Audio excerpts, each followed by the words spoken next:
এই গরমে মন ঠান্ডা করার জন্য বানিয়ে নিন কাঁচা আমড়ার খাট্টা, তাও আবার নারিকেল দুধ দিয়ে। একদম টক মিষ্টি আর একটু ঝাল, শুধু ঠান্ডা ঠান্ডা পরিবেশনই করতে হবে। প্রথমে আমি কাঁচা আমড়া 5টা নিয়ে ভালো করে খোসা ছাড়িয়ে মাঝখান থেকে একটু চিড়ে নিয়েছি।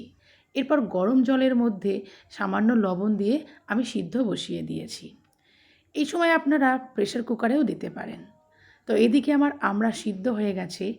এবার একটা কড়াইতে আমি নারিকেলের দুধ ফুটিয়ে নেব। আজকে আমি একটু নারিকেলের দুধ বেশি দিয়েছি। এরপর একটু তেজপাতা, সামান্য লবণ এবং চিনি দিয়ে ভালো করে ফুটিয়ে নেব। নারিকেল দুধ একদম ঘন হয়ে আসলে সেই সময় আমি দিয়ে দেব আগে থেকে সিদ্ধ করে রাখা আমড়া, এবং আমড়ার যে জলটা ছিল সেটাও দিয়ে উপর থেকে আরেকটু আমি তেঁতুলের টক দিয়ে দেব। আর খাট্টাতে তেঁতুলের টক দিতেই হবে। এরপরে ভালোভাবে ফুটে আসলে দিয়ে দেব তড়কা। আর তড়কা দেওয়ার জন্য প্রথমে আমি 2টো শুকনো লঙ্কা এবং 6-7 কোয়া রসুন থেতলে লাল লাল করে আমি ভেজে নিচ্ছি। এরপরে আগে থেকে রান্না করে রাখা যে খাটাটা করে রেখেছি সেটা দিয়ে দিলাম।